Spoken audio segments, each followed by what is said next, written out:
नमस्कार दोस्तों, एक बार फिर से इस प्लेटफॉर्म पे आपका मैं स्वागत करता हूँ। थोड़ा सा बिजी हो गया था, इसलिए जैसा कि मैंने प्रॉमिस किया था कि मैं बताऊंगा कि नए स्टूडेंट को कैसे अप्रोच किया जाए पीटी के लिए, उसके लिए मैं वीडियो नहीं बना पाया। तो उसके लिए मैं ट्राई कर रहा हूँ, हो सकता है कल तक मैं डाल दूंगा कि नए स्टूडेंट को प्रीलिम्स के लिए कैसे अप्रोच करना चाहिए। लेकिन मैं काफ़ी लोगों के कमेंट पढ़ रहा था, तो उन्हीं कमेंट में से जो इंपॉर्टेंट कमेंट लगे पहले उसको क्लियर कर लेना बहुत ही ज़रूरी है, क्योंकि कई लोग जब पहली बार शुरुआत करते हैं तो उनको बहुत सारे प्रॉब्लम होते हैं, बहुत सारे कन्फ्यूजन माइंड में होते हैं, उन्होंने बहुत सारी बातें सुन के रखी होती है और उन्हीं बातों के चक्कर में जो है वो सोचते हैं और रिप्लाई अगर कहीं से नहीं मिलता है तो बेचारे परेशान हो जाते हैं, थोड़े से डिमोटिवेट टाइप के हो जाते हैं। तो मैंने सोचा कि क्यों ना आज इसी को थोड़ा सा और क्लियर कर लिया जाए। वैसे मैंने बता दी है कि यहाँ पर बीपीएससी के लिए मैंने बुक लिस्ट पहले ही बताई थी, हालांकि वहाँ पर मैंने थोड़ा सा गलत बोल दिया था। लूसेंट जनरल साइंस की बुक नहीं, लेकिन लूसेंट की जनरल नॉलेज की बुक, तो उसको आप देख लीजिएगा, थोड़ा मैनेज कर लीजिएगा। दूसरा मैंने बता दिया था कि यहाँ पर मीडियम कोई मायने नहीं रखता है। अगर आपको लगता है कि केवल और केवल मीडियम के चक्कर में ही आपका सिलेक्शन होगा तो बीपीएससी अभी फॉर्म फिलअप कर रहा है, फ्री है, चूज़ कर लीजिए अंग्रेजी, आपका अगले साल में नाम आ जाएगा फाइनल लिस्ट में, एसडीएम आपको ही, डीएसपी आपको मिल जाएगी, ठीक है, टेंशन मत लीजिए। लेकिन जैसा कि मैंने कहा था कि मीडियम को लेकर के आप चिंता मत कीजिए। मीडियम आप ही की थोड़ा सी प्रॉब्लम है ना, अगर आपको लगता है कि आप अंग्रेजी में लिख सकते हैं then you are free to choose अंग्रेजी। और अगर आपको लगता है कि नहीं भैया मैं कंप्लीट नहीं कर सकता हूँ अपने आंसर राइटिंग को, मेरी थोड़ी सी कमज़ोर है, तो उसको इम्प्रूव करके फिर काम कीजिए अपना मीडियम पे, है ना, सेलेक्ट कर लीजिए इंग्लिश को। और आपको अगर लगता है कि नहीं मैं हिंदी में ही कर सकता हूँ, हिंदी ही मेरी मजबूती है, अंग्रेजी में मैं नहीं कर पाऊँगा, तो आप हिंदी सेलेक्ट कीजिए और निश्चिंत होकर के 100% स्ट्रेंथ के साथ में प्रिपरेशन कीजिए। तो मैंने मीडियम की भी बात कर ली थी। ऑप्शनल के लिए मैंने बताया था कोई दिक्कत नहीं है कि आपको अगर समझ में नहीं आ रही है कि ऑप्शनल सब्जेक्ट कैसे चूज़ करें, नहीं करें, क्या लें नहीं लें, तो उसके लिए भी मैंने बताई थी कि आपको ऑप्शनल कैसे सेलेक्ट करना चाहिए। उसके बाद मैंने बताया था कि अभी जो है वो मेंस के लेकर के सोचने की ज़रूरत नहीं है, प्रीलिम्स के लिए ऑलरेडी टाइम बहुत कम है। और जो भी नए स्टूडेंट है या फिर जो पहली बार प्रिपरेशन उठा रहे हैं करने के लिए, तो उनके पास ऑलरेडी टाइम बहुत कम है, तो सीधा और सीधा प्रीलिम्स पे फोकस कीजिए। और अगली वीडियो में ये बताऊंगा कि वो लोग कैसे अप्रोच कर सकते हैं प्रीलिम्स के लिए। तो आज के इस वीडियो में हम लोग कुछ और कमेंट को देखते हैं जो नए स्टूडेंट के डाउट होते हैं, क्योंकि नए स्टूडेंट जब प्रिपरेशन करते हैं तो बहुत सारे मन में उनके डाउट्स होते हैं जिनको क्लियर करना बहुत ही ज़रूरी है। और उनको ऐसा होता है कि कहीं से रिप्लाई नहीं मिलता है या उनके संतुष्टि लायक जो आंसर है वो नहीं मिल पाता है, तो उनको हम लोग यहाँ पर थोड़ा सा देख लेते हैं। तो जिन लोगों को भी इंटरेस्टेड नहीं है वो वीडियो स्किप कर सकते हैं, सॉरी फॉर डैट। देखिए, सबसे पहला जो कमेंट लगा मुझे बताना चाहिए कि यहाँ पर लिखा हुआ है कि मैं जानना चाहता हूँ कि कितना प्रैक्टिस सेट को सॉल्व किया जाए और किस पब्लिकेशन का जो ज़्यादा बेनिफिशियल हो। देखिए, ज़्यादा बेनिफिशियल और कम बेनिफिशियल कुछ नहीं होता है। आपको मार्केट में जो अवेलेबल है, केबीसी नैनो की, अरिहंत की, आप किसी का भी प्रैक्टिस सेट उठा लीजिए या फिर कोई कोचिंग वाले करवाते हैं तो वहाँ से भी आप प्रैक्टिस कर लीजिए। प्रैक्टिस सेट सॉल्व करने का कोई यहाँ पर फिक्स्ड अमाउंट नहीं है कि आपको इतना ही प्रैक्टिस सेट करना चाहिए। आपको अपने कंटेंट पे पकड़ होनी चाहिए। आपको लगना चाहिए कि मैं जो भी प्रैक्टिस सेट बना रहा हूँ, जिस भी पब्लिकेशन का प्रैक्टिस सेट बना रहा हूँ, उस पर मुझे कमांड है। और आपका जो है ऐसा भी नहीं है कि अगर आपके प्रैक्टिस सेट में 60 आ रहा, 70 आ रहा तो आप पीटी को क्लियर नहीं कर पाएंगे। देखिए, रियलिटी क्या होती है ना कि कोचिंग वाले प्रैक्टिस सेट बनाते हैं तो उसमें क्या होता है कि वो लोग कोशिश करते हैं कि वो अपने कोचिंग का दिखाएं कि देखो भैया मैंने कितना हार्ड क्वेश्चन बनाया कि लड़के लोग सॉल्व नहीं कर पा रहे हैं। और फिर आपको कहेंगे कि तुम लोग का नंबर बहुत कम आ रहा है, तुम जो है अच्छा करो। तो वो लोग, उन लोगों का स्ट्रैटेजी होता है, उन लोगों को फॉलो करने दीजिए। आपका प्रैक्टिस सेट में नंबर कम आता है, ज़्यादा आता है, इससे कोई मतलब नहीं होता है। आपके कंटेंट पे पकड़ होनी चाहिए। आपको लगना चाहिए कि मैंने कुछ पढ़ा है, भले ही आप प्रैक्टिस सेट में अच्छा परफॉर्म करें या ना करें, ठीक है। अगर अच्छा परफॉर्म करते हैं तो कोई दिक्कत नहीं है, बहुत बढ़िया बात है। अगर थोड़ी सी प्रॉब्लम आ रही है तो उसको इम्प्रूव कीजिए कंटेंट में। और मैं बता देता हूँ कि असली जो प्रैक्टिस सेट होता है ना, वो होता है प्रीवियस ईयर क्वेश्चन बुक। तो अगर आपको उसमें सही नंबर आ रहे हैं तो आप अच्छा कर रहे हैं, आपका पीटी ज़रूर होगा, ठीक है। तो मैं समझता हूँ कि आपकी ये डाउट क्लियर होगी। आप कोई भी पब्लिकेशन की कोई भी प्रैक्टिस सेट उठा लीजिए, कोई प्रॉब्लम नहीं है।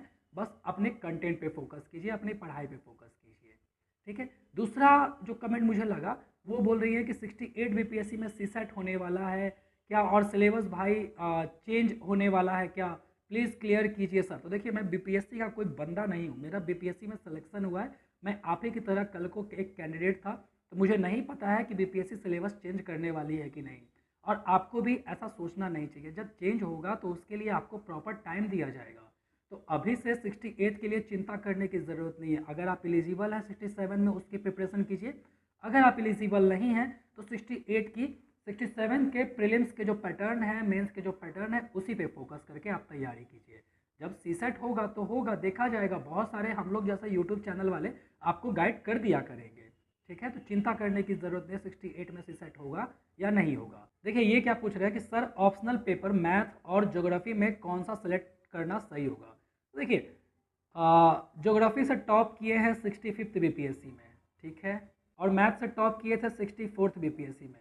तो अगर आप लोग सोच रहे हैं कि मैथ लेंगे और सीधा रैंक 1 आ जाएगा और ज्योग्राफी लेकर के सीधा रैंक 1 आ जाएगा, तो गलती कर रहे हैं भाई। मेरा PSIR था, तो गलती कर रहे हैं आप, ठीक है। मैंने ऑप्शनल के लिए बताया ही आपको, और ऑप्शनल ऐसा लीजिए कि जिसमें कि आप थोड़ा बहुत आपको इंटरेस्ट हो, नहीं तो कंटिन्यू नहीं कर पाइएगा, उसमें आप 100% नहीं दे पाइएगा। तो अगर आपको मैथ अच्छा लगता है, आपको लगता है कि आपकी मैथ में पकड़ है, तो बिल्कुल मैथ ले लीजिए, कोई दिक्कत नहीं है। अगर आपको लगता है ज्योग्राफी में पकड़ है तो ज्योग्राफी ले लीजिए, क्योंकि ये इन दोनों का कोई भी रिलेशन नहीं है ना, समझ रहे बात को। मैथ और ज्योग्राफी में कोई भी रिलेशन नहीं है। तो ऐसा नहीं है कि मैथ या ज्योग्राफी आपका दोनों ही अच्छा होगा। तो ऐसा नहीं है कि मैथ और ज्योग्राफी से ही सिलेक्शन हो जाएगा आपका, ठीक है, किसी और ऑप्शनल से नहीं होगा। तो आपको जो अच्छा लगता है आप मैथ ले लीजिए, ठीक है, आप ज्योग्राफी ले लीजिए, कोई दिक्कत वाली बात नहीं है। स्पेक्ट्रम लाइन बाय लाइन पढ़ना है, कहाँ कहाँ छोड़ना है, लुसेंट के साथ बताइए। बिल्कुल बताएंगे अगर पॉसिबल होगा तो, ठीक है। लेकिन अब जो है स्पेक्ट्रम को लाइन बाय लाइन पढ़ने की ज़रूरत नहीं है, और किसी भी किताब को लाइन बाय लाइन पढ़ने की ज़रूरत नहीं है, खास करके बीपीएससी के लिए। तो किसी भी बुक को लाइन बाय लाइन पढ़ने की कोई ज़रूरत नहीं है, और स्पेक्ट्रम इतनी मोटी बुक है, उसको आप लाइन बाय लाइन पढ़िएगा तो लुसेंट को पढ़ने में तो स्पेक्ट्रम को पढ़ने में ही आपके महीने के महीने निकल जाएंगे। तो लाइन बाय लाइन नहीं पढ़ना है, मैं बताऊँगा आपको, आप बस धैर्य रखिए। और लुसेंट की बुक को भी कैसे पढ़ना है वो भी मैं बताने की कोशिश करूँगा। वैसे लुसेंट छोटी सी बुक है, और इसमें जो सेक्शन बांटे हुए वो और भी छोटे हैं। तो आप कोशिश कीजिए कि लुसेंट की बुक को अच्छी तरह से पढ़ पाएँ, और स्पेक्ट्रम को मैं बताने की कोशिश करूँगा कि कैसे कैसे पढ़ना है। कम से कम चैप्टर तो मैं बता ही दूंगा कि कौन कौन सा चैप्टर को पढ़ना है और कौन कौन सा चैप्टर को छोड़ देना है। सर क्या ऑप्शनल की तैयारी पीटी के बाद सेल्फ स्टडी से कर सकते हैं ड्यू टू लेस टाइम। तो मैंने भी अपनी पिछली वीडियो में बताया था कि 64 बीपीएससी पीटी का रिजल्ट आने के बाद मैंने ऑप्शनल को प्रिपेयर करना शुरू किया था। तो बिल्कुल कर सकते हैं, बस आप में डेडिकेशन होना चाहिए, आपका टाइम मैनेजमेंट सही होना चाहिए कि कम टाइम में आप कैसे अपने लेबर को जो है वो एफिशिएंट बना सकते हैं। तो बिल्कुल कर सकते हैं, करने के लिए यहाँ पर कुछ भी इम्पॉसिबल नहीं है, ठीक है। तो आप भी बिल्कुल तैयारी कर सकते हैं। फिलहाल जो है वो मैं एक ही सजेशन दूंगा, प्रीलिम्स पे फोकस कीजिए। इसके बाद पूछ रहे हैं कि सर मैंने हिंदी लिटरेचर लिया है, क्या करें। देखिए कोई भी ऑप्शनल है ना, तो उसके लिए सबसे पहले आपको मटेरियल चाहिए। तो मटेरियल जो है उसके लिए मैंने बता दिया आपको कि पटना में आपको मटेरियल मिल जाएगी, दिल्ली से आप मटेरियल मंगवा सकते हैं, होम डिलीवरी करवाई जाती है। यूट्यूब पे सर्च कर लीजिएगा, मटेरियल आपको होम डिलीवरी कर देंगे। और मटेरियल को लीजिए और उसको पढ़ने की कोशिश कीजिए, ठीक है। और हिंदी लिटरेचर का मुझे उतना ज्ञान नहीं है कि मैं इसके बारे में गाइड कर सकूँ, फिर भी मैं कोशिश करूँगा कि अगर मेरे फ्रेंड सर्कल में से कोई होंगे तो उनसे आपको थोड़ा सा गाइडेंस प्रोवाइड करवाने की कोशिश करूँगा। तो आप सबसे पहले मटेरियल इसका अरेंज कीजिए, यूट्यूब पे थोड़ा सर्च कीजिए कैसे टैकल किया जाता है, कैसे हिंदी लिटरेचर को पढ़ा जाता है। बहुत सारे गाइडेंस अवेलेबल है, तो उनको देखिए। यहाँ पर मैं सभी ऑप्शनल को तो गाइड नहीं कर सकता हूँ, मैं सिर्फ PSIR वाले को थोड़ा बहुत गाइड कर सकता हूँ, ठीक है। सॉरी फॉर डैट, लेकिन आप यूट्यूब पे सर्च कीजिए, आपको बहुत सारे गाइडेंस मिल जाएंगे। मेरा मीडियम क्या था। तो देखिए मेरा मीडियम जो था वो अंग्रेजी था। इन्होंने भी पूछा है कि बीपीएससी मेंस का GS1 और GS पेपर 2 का भी एक वीडियो पुलिस स्ट्रेटजी के साथ बनाइए, बिल्कुल डालेंगे, आप इंतजार कीजिए। मैं जल्द से जल्द, जब तक मेरा प्रीलिम्स का कोर्स कंप्लीट नहीं हो जाता है, जो भी डाउट्स है प्रीलिम्स को लेकर के वो क्लियर नहीं हो जाता है, तब तक मैं जो हूँ प्रीलिम्स में ही फोकस करूँगा, उसके बाद मैं मेंस पे आऊँगा, ठीक है। तो थोड़ा सा संयम रखिए, ज़रूर बताऊँगा। ये पूछ रहे हैं कि बीपीएससी मेंस के लिए कौन सा बुक लें। तो देखिए मेंस के लिए आपको KVC नैनो का या अरिहंत पब्लिकेशन का प्रीवियस ईयर क्वेश्चन बुक मिलता है। तो सबसे पहले तो आप वो ले लीजिए, वही एक बुक है जो कि मेंस में काम देती है, ठीक है। और उसके बाद आपको क्या क्या पढ़ना और क्या क्या नहीं पढ़ना, इसके बारे में फुल्ली डिटेल्ड मैं वीडियो बनाऊंगा, थोड़ा सा वेट करना होगा आपको। इनका क्वेश्चन है कि हिंदी मीडियम वालों को नंबर मिलता है क्या। तो मैं क्या कहूँ इस पर, नंबर मिलता है तभी तो सिलेक्शन होता है।